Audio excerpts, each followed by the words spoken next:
Décoder l'astrologie, le podcast qui vous aide à interpréter le langage cosmique. Mon nom est Maude Vallière et je vous accompagne dans l'exploration de votre carte du ciel sous la lentille de l'astrologie ancienne.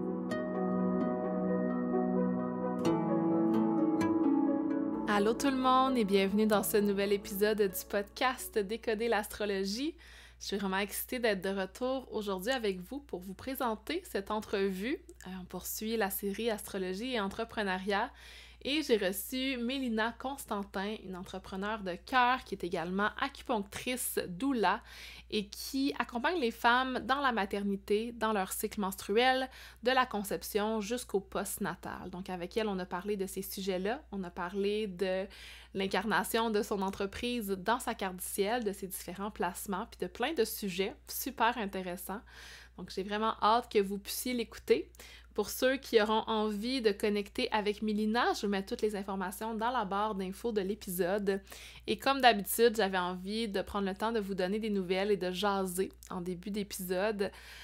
Au moment où j'enregistre cette intro, on est à la mi-mars 2024. On s'apprête à entrer dans la saison des éclipses. On a une éclipse lunaire en Balance le 25 mars prochain et une éclipse solaire en Bélier le 8 avril prochain. C'est pas ici que je vais vous parler en profondeur des éclipses, mais j'avais quand même envie de vous diriger vers un de mes anciens épisodes qui était un mini-épisode solo sur les nœuds lunaires et les éclipses, si vous voulez aller vous y référer pour comprendre un peu ce qui se passe dans le ciel en ce moment. Puis j'ai aussi un atelier disponible sur mon site web qui est vraiment complet puis qui vous aide à analyser vos nœuds lunaires natales et à analyser les éclipses, sur lequel j'offre présentement un 25% de rabais avec le code promo Eclipse 2024. Donc, je vous mets ça aussi dans la barre d'infos. C'est quelque chose que vous avez envie de faire pour comprendre les éclipses qui s'en viennent. Et sinon, si vous n'êtes pas déjà inscrit à mon infolettre, je vous invite à aller vous inscrire. Lien dans la barre d'infos, comme d'habitude, parce que je vais vous envoyer un petit guide sur ces éclipses sur l'axe Bélier-Balance qui vont se produire ce printemps. Donc, je m'amuse à explorer différents médiums. J'ai mon podcast où est-ce que j'ouvre ma voix, j'ai mon infolettre où est-ce que je peux écrire, j'ai mon blog aussi maintenant, donc j'aime ça jouer avec mes médiums créatifs. J'ai aussi plein de beaux projets qui s'en viennent. Je suis tellement excitée par un grand projet en ce moment, j'ai tellement envie de vous en parler, mais je vais garder le secret et ça naîtra quand ça naîtra, écoute. Une nouvelle pour l'équinoxe de printemps, c'est que je vais ouvrir finalement mon calendrier de consultation pour les lectures de cartes du ciel. Depuis quelques mois, j'avais arrêté d'en prendre parce que j'avais pris un contrat qui prenait plus d'espace dans ma vie. Et maintenant, résultat de Saturne-Casimie, j'ai laissé aller ce contrat et je retourne à mes amours, l'astrologie, vos cartes du ciel, puis je suis vraiment excitée. Donc, les personnes qui sont inscrites sur ma liste d'attente vont recevoir un courriel prochainement. Sinon, je vous invite à aller dans la barre d'infos, vous inscrire à ma liste d'attente pour pouvoir être contacté en priorité à la prochaine réouverture. Je vais maintenant offrir des rencontres que j'appelle des rencontres 2 pour 1 qui vont avoir lieu sur Zoom comme d'habitude. Vous allez recevoir l'enregistrement audio-vidéo de votre rencontre après. Puis quand je dis rencontre 2 pour 1, c'est qu'on va faire 2 types d'analyses, de 1 à 2 types d'analyses dans la même rencontre. Donc j'offre différents types de consultations. J'offre des lectures de carte du ciel natale, des analyses relationnelles, des analyses de cycle, de transit, des analyses de profection annuelle, de retour solaire, des analyses divinatoires où est-ce que je peux répondre à vos questions. On peut aller analyser des événements du passé, analyser des événements du futur. Fait que ça, c'est la tonne d'options que je vous présente, puis vous allez pouvoir en choisir 1 à 2 pour votre rencontre pour que ce soit totalement personnalisé puis que ça puisse répondre à plusieurs besoins en même temps. Donc, je vais vous mettre dans la barre d'infos ma liste d'attente, puis aussitôt que j'ouvre mon booking à tous, quand la liste d'attente va avoir été passée, je vous partagerai ici sur le podcast la page pour aller voir mes services de lecture de cartes du ciel. Et finalement, avec l'arrivée de ce printemps, je ressens vraiment l'appel de connecter en personne, dans des événements en présentiel, de connecter à notre corps, de bouger, d'être ensemble.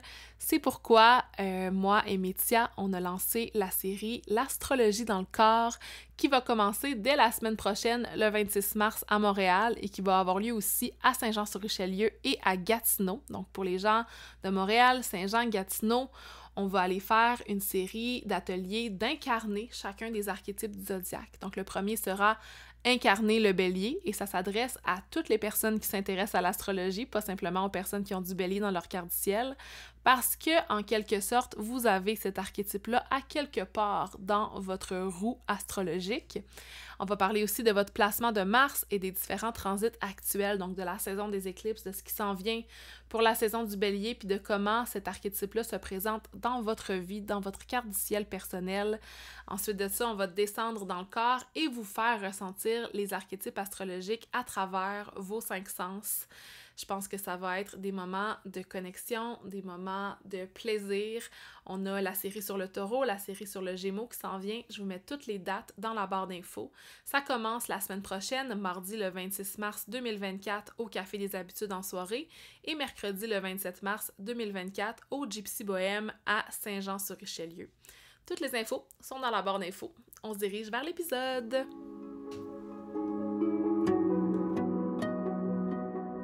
Bonjour Mélina, bienvenue sur Décoder l'astrologie. Je suis super excitée de te recevoir aujourd'hui. Comment tu vas?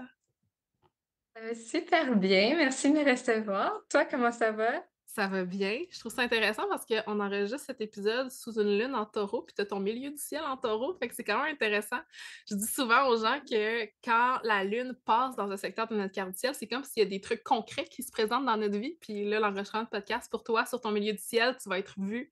Ouais, c'est le fun. Fait que j'ai envie qu'on commence peut-être avec une petite présentation de toi, qui t'es, qu'est-ce que tu fais dans ta carrière, hein, parce que c'est la série Astro et Entrepreneuriat, fait qu'on va aller explorer tes planètes de carrière. Donc, qui est Mélina? Je te laisse la parole. Merci. J'ai toujours trouvé que c'est une question un petit peu difficile parce que je suis une personne quand même réservée de nature, pas avec les gens près de moi, mais quand même. Je dirais d'abord que je suis une femme. C'est quand même quelque chose qui me définit vraiment. Je suis aussi maman. Je peux pas passer à côté de ça. Je suis maman de jumeaux identiques de 4 ans et demi et de leur petit frère de 2 ans et demi. Et puis sinon, je suis une personne, bienveillante, douce. Je suis une personne très curieuse aussi et déterminée. Puis, présentement, qu'est-ce que je fais dans la vie? Je suis travailleur autonome, évidemment, et je suis acupunctrice. Donc, c'est mon métier présentement. Mmh. Puis je pense que tu étudies aussi pour devenir doula, c'est ça? Ouais. Exactement. Ouais. J'étudie présentement, dans le fond, j'aime ajouter des cordes à mon arc, c'est ça l'expression? Mmh. Donc, puisque je travaille principalement, en santé de la femme, donc tout ce qui est cycle menstruel, aide à la conception, suivi de grossesse, préparation à l'accouchement, postpartum, je me suis dit que doula, ça irait très bien avec tout ça pour avoir encore plus de connaissances à partager avec mes patientes pour qu'elles se sentent encore plus prêtes dans cette, merveilleuse aventure de la maternité. Fait que c'est vraiment spécialisé maternité, femme, cycle, relation avec le corps. On va le voir aussi dans ta carte du ciel. Puis juste par ta Mmh. description, j'ai envie de peut-être proposer un jeu aux auditeurs, essayer de deviner sa trinité, parce que ça va être ma prochaine question. Puis je trouve que d'une certaine façon, juste parce que tu as partagé, tu l'incarnes déjà tellement. Donc ta trinité, Mélina, c'est quoi? Donc, j'ai mon soleil en Capricorne, ma lune en Lion et mon ascendant Vierge. Donc, un soleil en Capricorne, maison 5, qui est super intéressant, puis une lune en Lion, maison 12. Je suis curieuse de savoir comment tu vois ta trinité à travers ta personnalité, à travers comment tu te présentes dans ta vie. Est-ce que les ressens, ces archétypes-là? Lequel tu ressens le plus? Ton ascendant, ta Je lune, pense, ton... je pense mon ascendant, c'est celui Mhm. que je ressens le plus dans comme toutes les sphères de ma vie. J'ai comme, le petit, côté, overthinking de la La Vierge. Vierge. Mmh. Mais j'ai aussi le côté vraiment, don de soi au service des autres. C'est quand même, proéminent dans ma vie, autant en tant que maman qu'en tant que thérapeute. Hem, ouais, je pense, le côté aussi terre à terre un petit peu, je suis très minutieuse, Donc ça, c'est ouais, du côté ascendant, ça serait vraiment ça. Mmh. Puis pour ta lune en lion, aussi j'ai une lune en lion d'ailleurs, fait que je suis curieuse de savoir comment tu la ressens, Oui. surtout en plus qu'elle est dans la maison 12, j'imagine que c'est très, peut-être une partie de toi qui est un peu plus cachée? Exactement. Donc, c'est sûr que je m'identifie beaucoup à ma lune en lion aussi. C'est juste que ça peut peut-être être surprenant pour les gens qui me connaissent pas, Je te file. intimement. Exactement. Mais je pense que la plus grande caractéristique de ma lune en lion qu'on peut voir, en tout cas, c'est ma passion. Je suis Mmh. vraiment passionnée par qu'est-ce que je fais, par mes passe-temps, par mon métier, par les gens aussi, avec ma passion. Puis, sinon du côté un petit peu plus caché, j'avoue que je suis quand même émotive, Mmh. un petit peu dramatique parfois avec, mes émotions intenses, mais ça, c'est juste à la maison. C'est exact, c'est tout le temps Ouais, ça que je dis. Notre signe lunaire, c'est le signe qu'on montre aux personnes en qui on a confiance, en qui on est prêt à se montrer vulnérable. Puis exact. c'est tu sais, moi, j'ai aussi Mercure en Lion, fait que moi, je le sais que ça se présente aussi dans mon Mmh. expression quand je parle puis tout ça, mais je le sais que mes feelings sont très lions, tu sais, souvent Oui. le lion veut tellement être aimé, tu sais, puis mais en même temps, il y a un petit côté d'ego de pas nécessairement vouloir le montrer, fait que ça, c'est un côté de moi qui est vraiment caché. Je sais pas si tu l'as toi aussi, ça, le désir Ou un petit justement de peu, ouais. j'adore. Puis Peut-être pour ça qu'on cache certains aspects, je sais ouais. pas. Exactement. Puis le mélange, je trouve Ouais, là, c'est le fun de pouvoir t'en parler à toi parce que c'est rare ouais. que je vois des personnes qui ont les mêmes placements, mais le mélange entre la dualité de la Vierge puis du Lion, je trouve que le Lion, il est tellement dans son émotion, il est tellement dans Mmh. l'histoire qui s'est créée, puis la Vierge, elle est plus dans l'over-analyse, un petit peu comme tu disais, puis dans comme vouloir rester humble, vouloir peut-être rester un peu plus, tu sais, réservé. Fait qu'il y a comme cette, dichotomie Ouais, qui vient se créer, entre les 2. définitivement. Ouais, ouais, je la ressens bien. Je trouve que tu l'as décrit super bien. Mmh. Puis, le dernier, non le moindre, le signe du Capricorne, ton soleil, tu as Mercure aussi à cet endroit-là, tu as Uranus puis Mmh. Neptune, comme pas mal toutes les personnes de notre génération. Comment tu le vois, le Capricorne, se présenter pour toi dans ta vie? Je pense que la principale caractéristique des Capricornes, ça m'a pris du temps à accepter mon soleil en Capricorne. Je sais pas pourquoi j'avais une, Mmh. comme je voyais le Capricorne comme étant un peu, plate, un Tu peu pas la comme, seule. strict, ouais. Puis en plus, je suis née le 21 décembre, fait que je Mmh. disais tout le temps, selon les magazines, tu sais, avant de connaître l'astrologie, j'étais comme: «Ah non, je suis Sagittaire». Non, je veux En pas tout être cas, Capricorne. c'est ça. Ah! Ouais, maintenant je comprends que le côté que je pensais qui était Sagittaire, en fait, c'était juste ma lune en Lion. Mais bref, Mmh. le côté Capricorne, je pense qu'il est vraiment présent dans mon sens des responsabilités.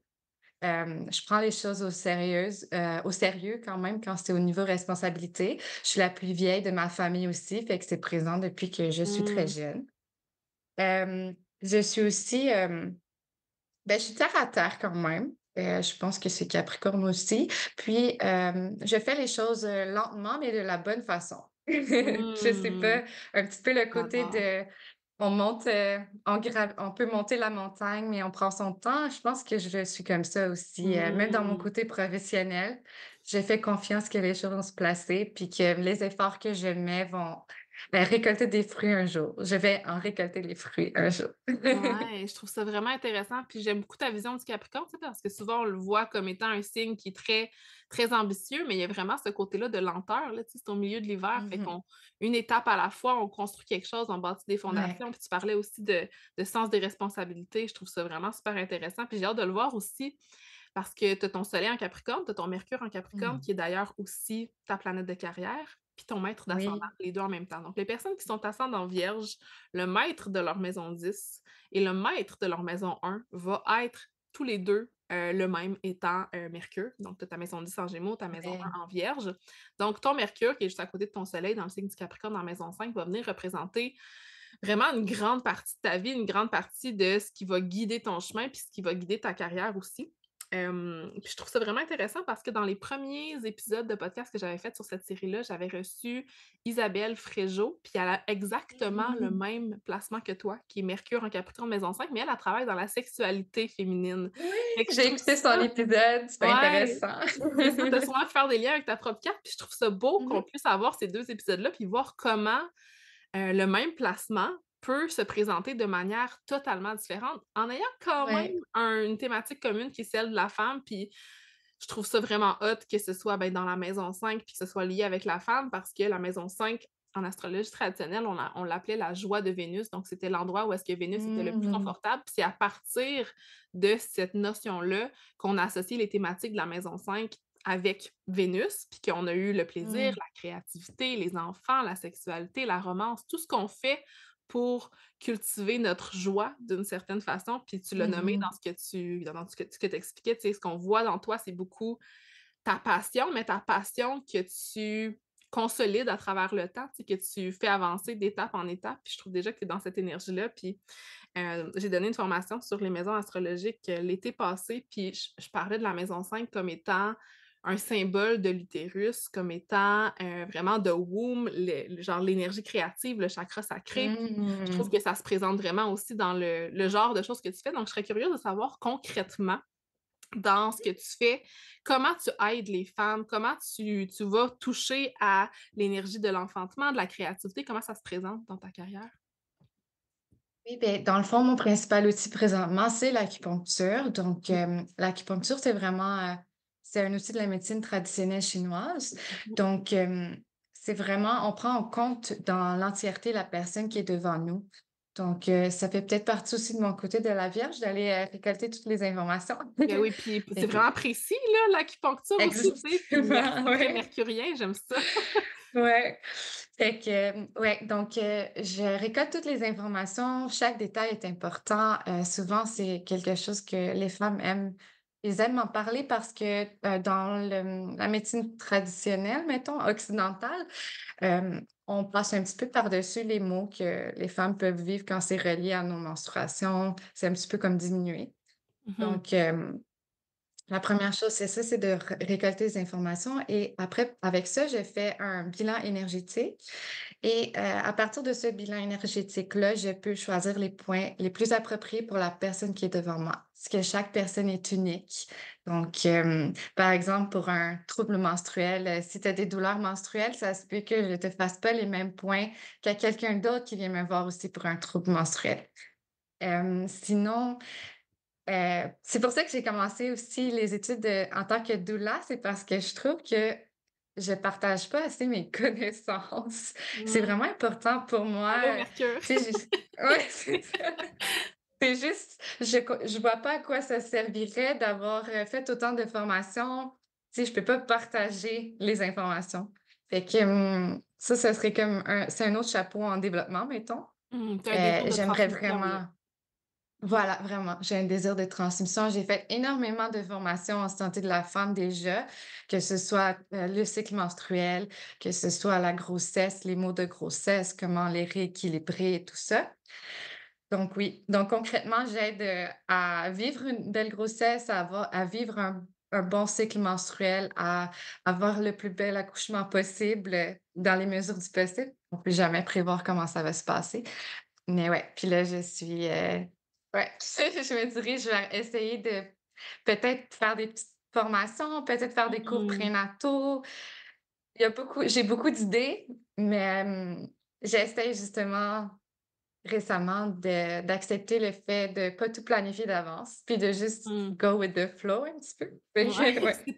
c'est un beau reflet de ton retour de Saturne que tu vis en ce moment. On en parlera un petit peu plus tard dans l'épisode, mais apprendre à go with the flow dans nos structures, c'est exactement ça. Puis je t'écoutais Ouais. parler, puis tu sais, déjà, je fais plein de liens avec ta carte du ciel parce que quand on parle d'acupuncture, ben, on parle d'aiguille, on parle de précision. On en a parlé, Mmh. l'ascendant Vierge, gouverné par Ouais. Mercure, ta planète de carrière qui est Mercure aussi. Fait qu'il y a vraiment cette idée-là d'aller chercher les détails, d'aller décortiquer. Puis tu dit le mot on fait un bilan énergétique. Puis le mot bilan, Mmh. là, je trouve tellement que ça sonne capricorne, là, tu sais, on va venir faire un plan, on va faire un plan d'action, on va venir analyser Exact. dans l'énergie de la Vierge, tu sais, puis, dans ton désir aussi d'enseigner, de transmettre tes connaissances, les personnes qui sont gouvernées par Mercure ou les personnes qui ont Mercure comme planète de carrière, ça va être des éternels étudiants, mais aussi des enseignants. Fait qu'autant sur ton chemin de vie, tu vas toujours avoir envie d'apprendre. C'est peut-être pour ça aussi que tu fais que tu es multifacette dans ce Oui. que tu fais dans le monde.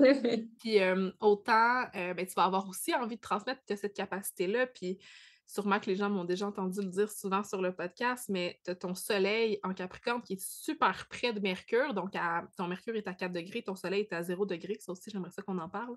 Avec une conjonction, puis je dis souvent que le soleil, tu sais, c'est notre quête, c'est quoi notre purpose, qu'est-ce qu'on vient faire dans cette vie-ci. Puis quand on a Mercure si proche, ben, c'est qu'il y a souvent cette énergie-là, justement, de communication, d'apprentissage, de transmission, puis que ça fait partie de nous. Tu sais, j'en parle un peu comme l'archétype de l'enseignant, mais qui va vraiment dans le concret puis dans les faits, tu sais, dans l'énergie vraiment très mercurienne. Oui, Puis, vraiment. évidemment, la maison 5 amène aussi, ben, l'énergie de tout ce que tu fais, l'énergie qui est connectée à l'enfantement, l'énergie qui est connectée à la femme. Fait que c'est Oui. vraiment intéressant. Puis je serais curieuse de j'ai comme plein de questions qui se présentent en même temps. Je regarde ta carte, puis je suis comme: «Ah!» Il y a plein de choses que j'ai envie de parler. Hem, je serais curieuse de savoir, ça a été quoi ton parcours pour te rendre là? Qu'est-ce qui s'est passé dans ta vie qui t'a donné envie justement d'aller supporter les femmes dans leur enfantement, dans leur féminité? Ouais, parle-moi un peu de ton expérience. Oui, ben, en fait, on s'en est parlé un petit peu avant. Au départ, je voulais être, neurologue. Fait Mmh. que, J'adore ça. j'ai Avec fait Mercure en Capricorne, comme c'est tellement ça. Wow! Puis c'était quoi les ouais, motivations derrière vouloir devenir neurologue? ben, en fait, j'avais un peu cette, conception que faire des études supérieures, c'était comme, un objectif important. Maintenant, avec le Hardcore, là. recul, je vois que c'est pas vraiment important, mais quand même, on évolue. Puis j'ai toujours voulu être neurologue parce que dans ma tête, c'était, le cerveau qui était la dernière chose à explorer dans Mmh, le corps humain. Fait intéressant. que, voilà, fait que j'ai fait, j'aimais beaucoup la biologie aussi. J'aime encore beaucoup la biologie. Fait que j'ai commencé avec un deck en biologie humaine, mais je me suis mis beaucoup de pression. J'étais très, dure envers moi-même. Hem, avec le temps, j'apprends à être plus douce envers moi-même comme je suis douce envers les autres. Bref et puis, j'en suis arrivée à un point où, j'avais perdu de vue un petit peu, mon pourquoi que j'étais en train de faire ça. Ça m'a amené énormément d'anxiété. J'ai eu un trouble anxieux assez sévère, jusqu'au burn-out Mmh. et puis, je suis par hasard tombée sur l'acupuncture. J'ai reçu des traitements. Je faisais peut-être une crise de panique par jour à cette époque, si c'est Wow. pas plus et l'acupuncture a vraiment, évidemment, j'avais d'autres suivis, mais l'acupuncture a vraiment calmé mes symptômes physiques, m'a donné une clarté d'esprit pour pouvoir me réorganiser, me réorienter et je me suis tellement sentie écoutée, je me suis dit: «Ah, c'est ça que je veux faire dans la vie». Fait Mmh. que j'ai tourné, j'ai fait comme un 360. Ben, c'est pas vraiment un 360, hein, il y a quand même tout le côté biologie, Mais oui. humaine, il y a le côté, méticuleux aussi et puis, ouais et mais il y a aussi le côté un petit peu plus, spirituel, si on veut. Il y Mmh. avait pas ça, mettons, dans la, médecine moderne, parce que je crois vraiment en ce lien, corps-esprit, la tête, le cœur, le corps. Donc bref et par la suite, je suis devenue acupunctrice et quand j'ai terminé mes études en acupuncture, je suis tombée enceinte de, mon premier qui s'est terminé en fausse couche Mmh. et par la suite, j'ai eu mes petits, bébés miracles, donc des jumeaux identiques, ce qui est vraiment par chance. C'est Mmh. comme, c'est un miracle littéralement. Mmh. Puis, mon plus jeune, j'ai fait ça très rapproché, là, ils ont 21 mois de différence. Wow! Puis, Ouais. j'ai vécu beh, premièrement, la fausse couche, d'un point de vue médical, j'ai fait une fausse couche de premier trimestre, donc on est un petit peu laissés à nous-mêmes dans tout ça. Par la suite, j'ai eu une grossesse, considérée à risque, donc des jumeaux, donc extrêmement médicalisée. Ben oui. Puis après mon plus jeune, je me suis dit: «Ah non, je veux pas que ce soit médicalisé», donc bref, avoir fait ce cheminement m'a amenée à vouloir, aider les femmes, à les accompagner, pour qu'elles voient leur, grossesse, leur conception pas comme une maladie à traiter ou un état limitant, mais comme, une richesse aussi qu'on peut se développer, qu'on peut vivre ça relativement bien. Puis, ouais, je pense Mmh. que ça fait le tour un peu. J'ai l'impression que c'est comme tu t'en parlais tantôt que dans notre société, On n'a pas justement appris à connaître nos cycles, appris à connaître notre corps, Exact. puis j'ai l'impression que tu es comme un peu en train de déconstruire ce qui a été, puis en train de bâtir de nouvelles fondations dans ton énergie Capricorne, dans ce qui est important pour toi, puis c'est à travers ta propre expérience, à travers, tu sais, ce que tu as vécu, autant quand tu Ouais. as eu ton acupuncture, quand tu avais beaucoup d'anxiété, puis Mmh. ensuite quand tu as vécu aussi tes grossesses. Fait que c'est vraiment inspiré de ton vécu, puis Exact. il y a un mot que tu as dit, tu sais, par rapport à tes jumeaux, qui sont des garçons, c'est Oui, ça, hein? 2 garçons? oui, Ouais, c'est ça. ouais. Tu as dit: «C'est un miracle», puis j'étais comme on dirait que ça m'a accroché. J'étais allée voir ta carte, puis j'ai vu ton placement de Jupiter en Sagittaire, en maison 4. Puis, tu sais, Jupiter dans notre carte du ciel, c'est souvent va venir nous dire dans quel secteur de notre vie on va vivre justement une chance, une abondance, quelque chose de magique. Puis en plus, Jupiter en Sagittaire, c'est tellement rempli de sens. C'est Jupiter qui est en domicile, tu sais, il y a une puissance dans ce placement-là directement dans le bas de ta carte, dans les fondations de ta carte du ciel. Puis Mmh. pour moi, c'est ça, c'est le miracle dans la sphère de la famille de pouvoir justement accueillir tes 2 enfants. Je trouve ça magnifique. Fait que merci de Oui. nous avoir partagé ça, tu sais, puis tu parlais d'une expérience un petit peu plus difficile qui est celle de faire une fausse couche, puis, Mmh. avec la lune en maison 12, je pense que ça peut être je serais curieuse de voir ce moment-là dans ta vie, comment ça a pu venir activer ce placement-là. Je suis sûre qu'il y a peut-être un lien à Mmh. faire. La lune dans notre carte du ciel va venir nous parler de notre corps, de notre maternité, de nos émotions.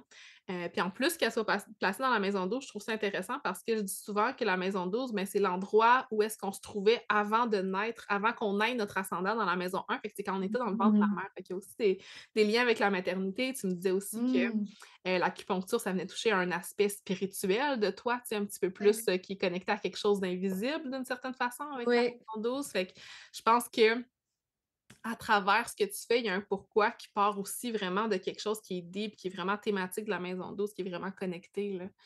Ouais. Oui, je me suis toujours sentie comme si, j'ai une mission de vie, tu sais, c'est comme Mmh. un sentiment fort.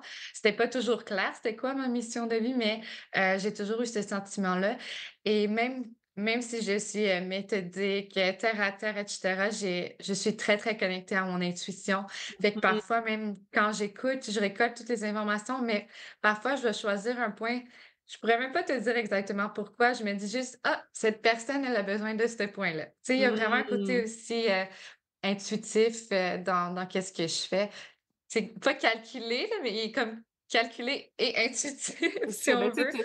avec Ouais, ton ascendant Vierge puis tes placements en Capricorne, c'est sûr que le concret, l'organisation, le plan, exact. il est là, il est solide, mais c'est comme si C'est ta lune ça. en maison 12 vient rajouter quelque chose de connecté qui a pas besoin nécessairement de cette Ouais, structure-là. C'est comme si ça ouais, sort d'une certaine façon, tu sais, puis, ouais. à travers justement ton parcours, ce que tu racontais sur ce que tu voulais faire dans ta vie, c'était quoi ton purpose? On dirait que je t'ai vu passer par différentes phases de l'archétype du Capricorne, dans le Oui. sens que, bon, au début, tu avais un désir qui était dans l'ambition, tu sais, de devenir, neurologue parce que tu t'imaginais, tu sais, que c'était plus il y avait des objectifs à atteindre ou peu importe. Ouais. Mais il y avait quand même un pourquoi derrière qui était ancré dans, bon, ton amour pour la biologie, comme maison 5 Capricorne connecté au corps, puis ton milieu du ciel aussi qui est en Taureau, on n'en a pas parlé beaucoup, là, mais je dis souvent Mmh. que le milieu du ciel, en ajout à notre planète de carrière, c'est un peu ce qu'on vient incarner dans le monde. Fait que, tu sais, cette énergie-là de connexion au sens, connexion au corps, hem Vraiment. à ta la lenteur aussi, tu sais, tu parlais d'être dans la lenteur, fait que je pense qu'il y a vraiment une belle synergie dans ta carte entre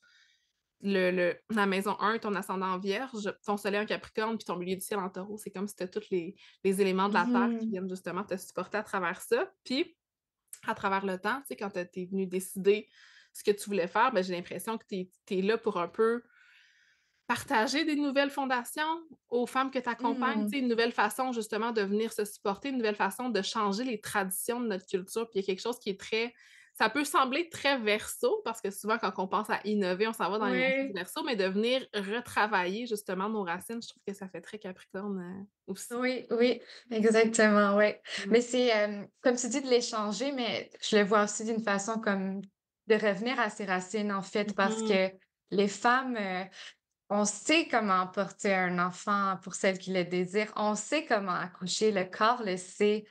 Donc, c'est ça un petit peu peut-être de reconnecter avec cette intuition et ce savoir, de faire confiance à son corps aussi. C'est vrai que je suis très aussi dans les sens. J'avais Mmh. pas vu ça comme ça, Tu sais, le milieu du ciel. Je t'écoute parler, puis je vois aussi, une grande sagesse à travers ce que tu transmets, tu sais, puis ça, pour moi, c'est une incarnation de l'énergie du Capricorne. Puis, je t'avais dit que je voulais qu'on parle aussi de ton Capricorne, 0°. Hem, Oui. ton soleil, évidemment, notre soleil, c'est toujours un placement qui est super important dans notre carrousel. C'est pas le plus important. Le soleil, c'est le centre de l'univers, donc on le priorise beaucoup en astrologie, malgré qu'on incarne beaucoup notre ascendant. Puis ton soleil en Capricorne est placé au degré numéro 0, qui porte vraiment en astrologie une énergie d'initiation. En plus d'être placé dans un signe de terre et dans le signe du Capricorne, qui est un signe cardinal. Puis tous les signes cardinaux en astrologie, c'est ceux qui débutent les saisons, ceux qui viennent initier. Fait qu'il est vraiment dans Mmh. j'ai envie de dire, ton purpose, dans ce que tu viens faire ici, une énergie d'initiation, une énergie de création. Puis je serais curieuse de voir si c'est quelque chose que tu sens à travers ta manière de contribuer dans le monde. Est-ce que tu te sens comme une initiatrice? Est-ce que ouais, comment tu le vis? Je sais pas si je me sens comme une initiatrice, dans le sens que j'ai de la difficulté à démarrer mes id Intéressant. à concrétiser mes idées. J'ai vraiment beaucoup d'idées, toujours, all the time, mon cerveau est mais de le mettre en action, des fois, je me sens un peu, arrêtée. C'est comme s'il Mmh. fallait que j'ai plus confiance en moi et en mes idées. Mais je pense que c'est juste, comme on parlait de l'énergie du Capricorne, je pense que c'est juste une question de faire confiance, de me donner le temps. Je suis Mmh. encore jeune, j'ai même pas 30 ans, fait que je me dis, de me laisser le temps de savoir comment initier tous ces projets que j'ai. Mais je pense que peut-être cet archétype d'initiatrice va apparaître un peu plus tard dans ma vie, mais je le vois. C'est juste que je pense pas que je l'incarne encore pleinement. Mmh.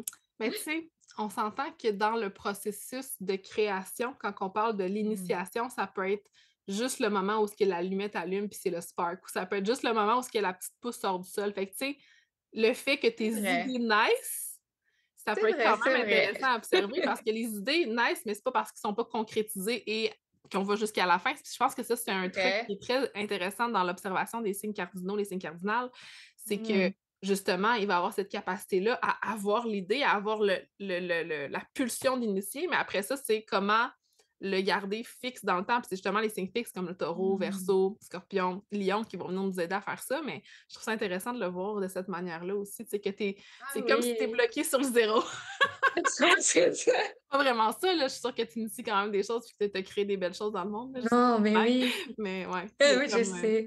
mmh. Mais c'est beau qu'est-ce que tu dis, en tout cas, c'est pas que ça me touche, mais presque, parce que moi, je voyais le zéro comme, je suis un bébé, tu sais, je suis pas encore dans l'énergie du Capricorne comme il faut. Mais en fait, c'est beau quand même l'énergie du zéro, Mmh. la façon que tu le présentes. Fait que Ouais. merci. Puis, tu sais, il y a quelque chose d'intéressant dans ce que tu me dis parce que c'est souvent quelque chose que j'entends, surtout quand on est vraiment proche du degré comme ça. Tu sais, il y a plusieurs personnes qui, en astrologie, vont dire, bon, quand tu es au début du Capricorne, ça veut dire que tu portes un peu l'énergie du Sagittaire. Puis, dans ma Ouais, vision, tu sais, qui est la vision de l'astrologie traditionnelle, là, tu sais, des milliers d'années, ouais, c'était aussitôt que ta planète passait la ligne, il y avait plus c'était plus c'est un ou l'autre, là. mmh, Les 2 sont pas nécessairement incarnés. Fait que ton soleil, il est en Capricorne, il est là, puis il est vraiment intense. C'est sûr que là, tu as Jupiter en Sagittaire, fait que ça se peut que tu le ressentes dans ta vie à certains moments, l'archétype du Sagittaire, mais c'est quand même mmh. intéressant de voir que c'est vraiment tu pas un bébé Capricorne, un vrai Capricorne. Oui, c'est ça. Puis j'aime Hem, ça l'énergie du zéro aussi au niveau, tu sais, le zéro c'est le commencement, fait que je trouve ça quand même il y a un oui, petit lien avec, la bien création, sûr. la fertilité, la Mmh. naissance. Les naissances que j'accompagne, mais aussi, les naissances que j'ai que j'ai portées là. Ouais, je trouvais ça beau, maison Wow! 5. On parlait de sexualité tantôt. Moi, je le vois plus dans ma vie comme tout le côté fertile, le côté Mmh. enfant aussi. Veux pas, mon rôle de mère est très important dans ma vie. Je sais qu'on disait que j'étais acupunctrice et tout ça, c'est vrai, j'adore être acupunctrice. C'est ma passion, c'est pour ça que je le fais. Mais je travaille quand même juste 3 jours semaine parce que ma priorité présentement, c'est quand même mes enfants. Mmh. Donc, Ouais. voilà. Fait que, tu sais, soleil, justement, puis tu sais, quand on regarde notre planète de carrière, ta maison 10 qui est gouvernée par Mercure, Capricorne, maison 5, tu sais, c'est Mmh. pas nécessairement juste carrière, c'est comment on vient, justement, qu'est-ce qu'on vient faire dans le monde, puis ce que tu fais, c'est prendre soin de tes enfants aussi, puis à Ouais. travers ça, je trouve ça beau le lien qu'on fait avec la maternité, avec l'enfance, avec la naissance. Soleil à 0°, dans la maison 5 qui est connectée aux enfants, à la Oui. maternité, genre, c'est c'est vraiment hot, j'adore. Puis, ouais, il y a ouais, une question qui me vient à travers tout ça parce que je regarde ta carte, puis, j'ai travaillé beaucoup avec, Lilith dans les derniers mois, puis là, je regarde ton placement de Mmh. Lilith en Gémeaux dans la maison 10. Lilith dans Mmh. notre carte du ciel, c'est souvent un point où est-ce qu'on a quelque chose qui est réprimé, qui demande à être libéré, quelque chose qui est réprimé parce qu'il est pas c'est pas nécessairement accepté dans la société ou quelque chose comme ça. Tu sais, c'est l'idée de venir Mmh. déconstruire quelque chose. Puis placé en Gémeaux, il y a souvent quelque chose qui est relié peut-être avec le mental, avec la communication, avec l'apprentissage, avec comment on se perçoit nous-mêmes aussi. Puis c'est dans la maison 10, fait qu'on parle de réputation, de sphère publique, d'être vu dans le monde. Puis je serais curieuse de voir comment tu la ressens, ta Lilith, dans ta carte du ciel. Est-ce que tu as l'impression que tu te caches un peu de la sphère publique? Est-ce que tu peut-être pas en ce moment, Mmh. peut-être plus dans ton passé, mais comment tu la ressens? Ouais. Oui, ah, c'est drôle que tu en parles. J'ai justement fait, avec toi, Oui. l'analyse de ce placement-là. Je le recommande, c'était vraiment, Ah, j'ai vraiment merci. apprécié ça. Dans le fond, présentement, je pense qu'on peut le voir avec mes réseaux sociaux. J'ai tout clean mes réseaux sociaux pour Ben oui, partir je de trouvais zéro, plus mais je rien. pense J'essaie d'aller voir tes trucs avant notre enregistrement, j'étais comme: «Elle a tout enlevé, elle a changé son nom en plus». mais j'ai tout, oui, oui, j'ai tout enlevé juste parce que c'était des choses un peu plus personnelles, donc je voulais moins comme afficher mes enfants, mettons. Mmh mh. Mais je voulais partir vraiment comme commencer à faire des publications plus comme informatives, tu sais, Mmh. en lien avec qu'est-ce que je fais, avec mes services, avec juste partage de connaissances, encore une fois. Puis je sais pas pourquoi, mais je suis bloquée, j'y arrive pas. Je sais que ça Mmh. va venir, je fais des stories parfois. Ça, on dirait que plus que c'est éphémère, ça me fait moins peur. Mmh. Mais ce côté-là caché, ouais, je sais ben, c'est un côté réprimé, hein, comme tu dis, fait que je le comprends pas à 100%, mais oui, j'ai cette difficulté à être out there. Juste faire ce podcast avec toi présentement, c'est vraiment hors de ma zone de confort, mais je suis vraiment contente de le faire parce que je le vois comme le début de comme go, présente-toi, présente tes services, Mmh. présente qui tu es pour de vrai, pas juste des Wow! étiquettes. Et Ah, voilà. je trouve que ça ramène vraiment à comment on a commencé notre épisode, là, la lune Mhm. dans la Oui, sphère du Taureau dans ta maison 9 voilà. en ce moment, tu sais, puis je trouve ça intéressant aussi, ce que tu me partages parce que je pense à tes transits en même temps. Je pense que mon cerveau va là Ouais. automatiquement en étant ascendant Vierge, tu as le signe du Taureau en maison 9 et le signe du Gémeaux en maison 10. Puis en ce moment, Jupiter est en Taureau dans ta maison 9, donc vient créer de l'abondance, de l'expansion, une quête de sens Mhm. dans la sphère de la spiritualité, de l'apprentissage. Tu sais, je pense que tu es en formation en ce moment, tu penses toi-même Ouais, à enseigner, à transmettre. magnifique. Souvent, quand on a ce transit-là, justement, de Jupiter en maison 9, c'est là qu'on a des révélations, des apprentissages par rapport à ça. Puis à partir du mois de mai, Jupiter va être en Gémeaux dans ta maison 10. Et comme sphère Waouh! d'expansion de carrière, d'être vu dans le monde, va venir activer ton placement de l'élite pour toute l'année, dans le fond, de mai 2024 à mai, non, je connais pas la date de fin exacte. Mai 2025, en tout cas, à partir de mai 2024 pour un an environ, Jupiter va être en Ah Gémeaux, qui va venir, wow! tu sais, Jupiter sur l'élite comme transit, c'est juste une expansion ou une accentuation là, de cet archétype-là dans ta vie. Fait que comment tu vas libérer cette partie-là de toi que tu as cachée. Ça va être Mhm. intéressant. Dans l'énergie du Gémeaux, souvent, c'est de libérer plusieurs facettes en même temps. C'est peut-être des facettes de Mhm. toi que tu as pas encore montrées. Ouais, puis je t'écoutais Ben aussi, oui. parler de ton ton ton Capricorne, maison 5, puis ton désir de créer des publications informatives, puis j'ai juste envie de faire Ouais. un lien avec ce placement-là, tu sais, Mercure, Capricorne, tu sais, dans la structure un peu de transmettre des enseignements sur les thématiques de la maison 5 qui est la maternité, les enfants et cetera. Puis je reviens à mon épisode avec Isabelle qui a exactement le même placement, puis qui fait la même chose, mais pour la sexualité. Fait que je trouve ça vraiment intéressant que la C'est vrai. créativité se démontre à travers justement un désir de transmettre de manière concrète. Mercure, Capricorne, maison 5, Mmh. genre.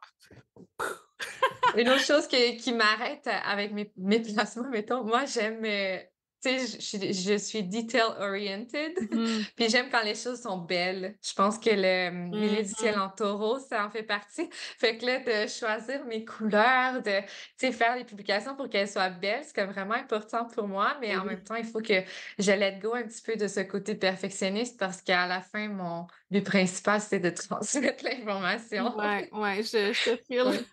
J'ai l'impression d'être, déjà passée par là, puis pour moi, ça ramène encore dans cette dualité-là du lion et de la vierge. Tu sais, avec le lion, tu as un Mmh. grand potentiel de créativité, mais la vierge est tellement soucie du détail, perfectionniste que des fois, elle bloque. Fait que moi, des fois, je me dis juste: «Bye la vierge, c'est Ah fini, oui, c'est j'en ai ça! plus de perfection». Mais j'ai hâte de voir ça, je suis sûre que ça va être super intéressant. Puis si les gens ont envie de te suivre sur Instagram, c'est quoi le nom de ton compte? Présentement, c'est solstice.mama. Mmh. Je viens juste de le changer comme tu as vu, je l'ai changé, en fait, à ma fête. Parce que ma fête, en fait, c'est au solstice. Mmh. Puis, on dirait que j'ai compris un petit peu cette, énergie de Mmh. devoir, être dans le noir complet. Et que Mmh. c'est à partir de cette noirceur qu'il y a les renaissances et les renouveaux et je le vois aussi comme, la noirceur, et le côté création de l'utérus. Fait que Mmh. je sais pas, je le voyais comme ça, je trouvais ça cool. Puis maman parce que veut pas, ça va toujours être, présentement en tout cas, c'est un archétype important dans ma vie là, être mère, fait que Mmh. Fait que je vais mettre tout ça dans la barre d'infos, Solstice Maman. Est-ce que oui. tu as aussi un site web pour, te rejoindre ou est-ce que tu as, une adresse Non, courriel pas ou encore. Présentement, j'ai pas de site web. J'ai ma page Facebook, Mélina Constantin Acupuncture. Donc il se passe pas grand-chose par là non plus, mais on peut ça s'en m'écrire vient? par là. Ça se sent bien. On peut m'écrire par ma page Instagram ou, à mon adresse courriel melinaconstantin21@gmail.com. Puis, je suis curieuse parce que tantôt, tu sais, je t'écoutais Oui. parler d'acupuncture, je t'entendais parler de cycle féminin. Mmh. Où est-ce que tu pratiques? À quel endroit? Oui, je pratique, à Montréal, dans le West Island, donc Mmh. à baie d'Urfé. Mmh. Ouais. Une chose que j'ai pas mentionnée, mais j'aimerais juste le dire parce que j'aime vraiment ça faire ça, c'est les traitements d'acupuncture esthétique du Mmh. visage. Mmh. Juste parce que je trouve que, je crois vraiment à la beauté holistique. Donc dans le fond, quand on est bien dans son corps, on est bien dans sa tête et vice versa. Puis j'aime ça, ça donne juste un petit éclat supplémentaire, puis, ça souligne la beauté naturelle. Voilà, Mais j'avais c'est juste quel envie de le genre? Je suis dire. curieuse, est-ce que tu peux Ouais, approfondir? C'est quoi c'est quoi les soins d'acupuncture esthétique que tu fais? oui, ben, dans le fond, c'est des aiguilles évidemment, là. Donc les aiguilles, ils aident, la production du collagène et de l'élastine, donc pour avoir, une peau plus ferme et diminuer l'apparence des ridules et des rides. Et puis je fais aussi du gua sha, qui est une pierre Mmh. qu'on utilise pour frotter. J'imagine que beaucoup de gens en ont entendu parler, c'est un petit peu à Ouais. la mode ces derniers temps. Puis je fais aussi des ventouses, donc pour Mmh. tonifier le visage, pour donner un bel éclat au teint. C'est vraiment c'est pas comme, drastique comme changement, mais il y a vraiment, un soulignement de la beauté naturelle dans le fond, quand on fait, le bon suivi, puis j'aime beaucoup ça. Les gens, ils se sentent bien. C'est aussi très, très, très relaxant. Fait que j'aime ça aussi quand c'est les mamans en postpartum qui prennent un moment pour elles, là, qui viennent faire ça, ça leur fait Mmh. toujours du bien. Ouais. Ah, je trouve ça vraiment intéressant, puis ça m'amène à un autre point qu'on n'avait pas aussi exploré à travers, ton soleil en Capricorne, ta planète de carrière, maître d'ascendant Mercure en Capricorne, maison 5. Je dis souvent que la planète maître d'un certain placement, donc la planète qui va venir gouverner tout ce que tu as en Capricorne, qui va être Saturne, c'est un peu comme étant la source ou le pourquoi derrière ce placement-là. Puis toi, tu as ton Saturne placé en Poisson dans la maison 7. Puis souvent, mettons quelqu'un qui aurait une planète de carrière dans la maison 7 ou quelque chose relié à ça dans la maison 7, tu sais, ça va être le genre de personne qui va offrir du 1 à 1, tandis que quelqu'un qui a des placements dans la Mmh. maison 11 va plus faire quelque chose qui est relié au Ouais. groupe, à la communauté. Puis dans l'énergie de Saturne en Poisson, tu sais, j'ai l'impression que c'est comme de venir prendre responsabilité pour les autres en 1 à 1, en privé, dans une énergie de compassion, de dévotion, connecter avec l'énergie du Poisson. Est-ce que tu le sens un peu le Poisson dans ce que tu fais? Mmh, totalement.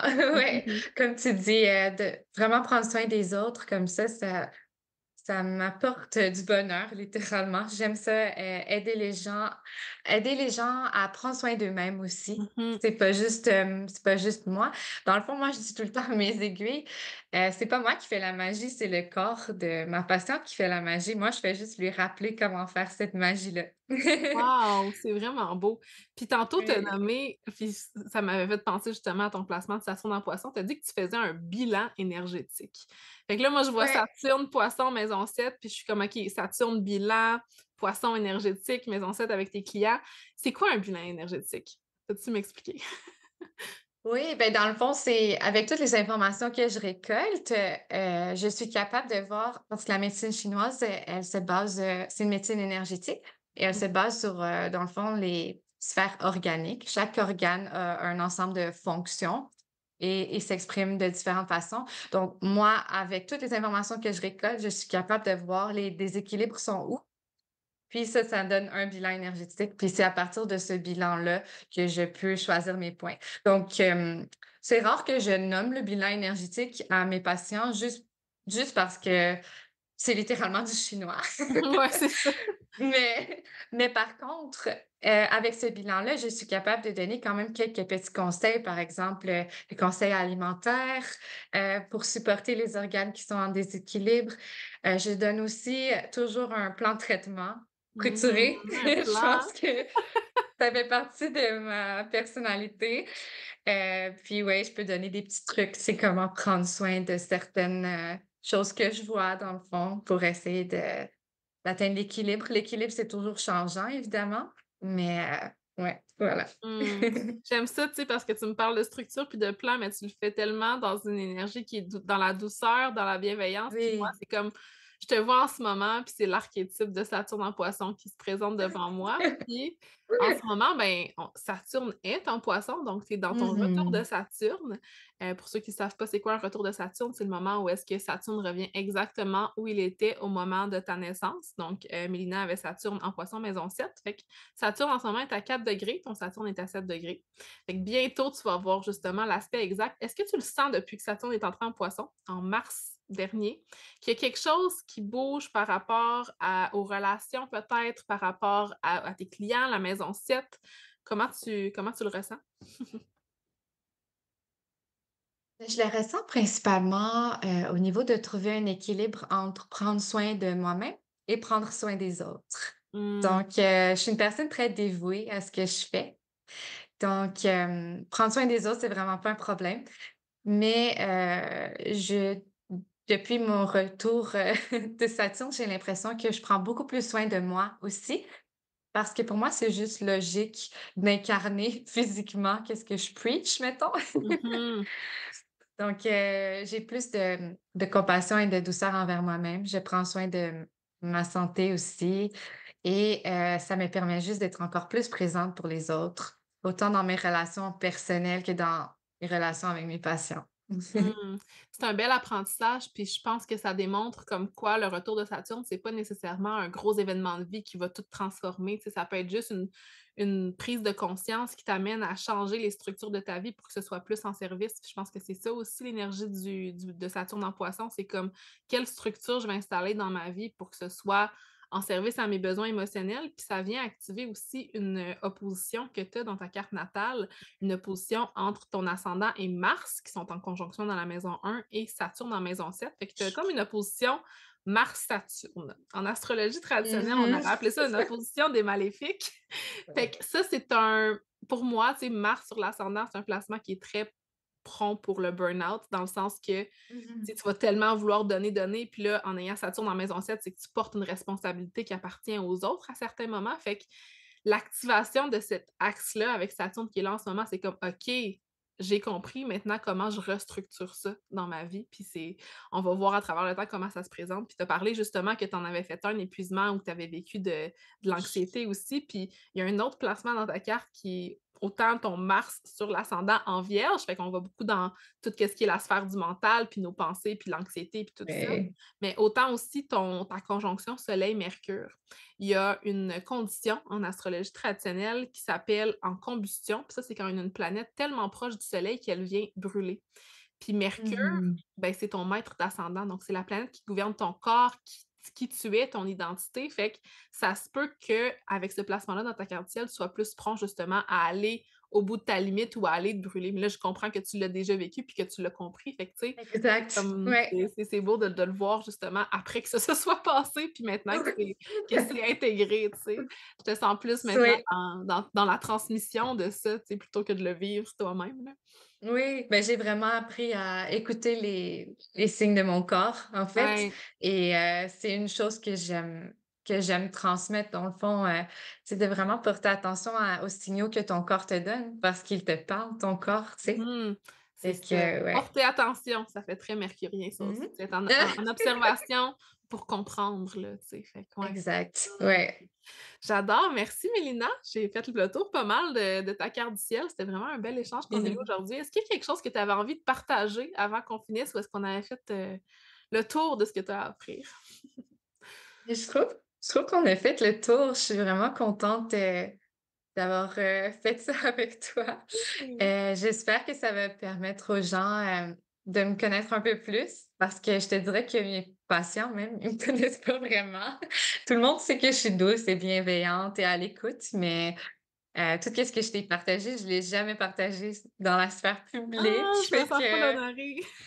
Merci. ben, merci de l'avoir reçu. Fait que je suis vraiment contente. Puis, Mmh. j'espère que ça va aussi, d'une certaine façon, motiver les gens à écouter leurs signes de leur corps. Je sais qu'on a fini avec Mmh. ça, mais c'était quelque chose d'important, que j'aimerais transmettre aux gens, de s'écouter.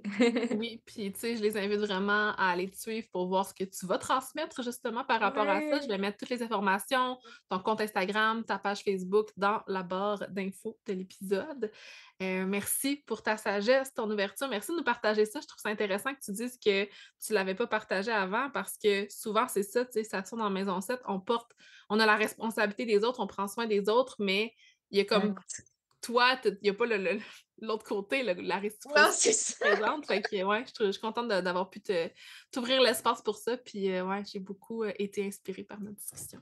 Oh, merci. Puis n'hésitez pas à m'écrire, même s'il y a pas grand-chose sur ma page Instagram. Je suis quand même présente, puis j'aime beaucoup parler avec les gens. Fait que ma porte est ouverte. Merci. Merci.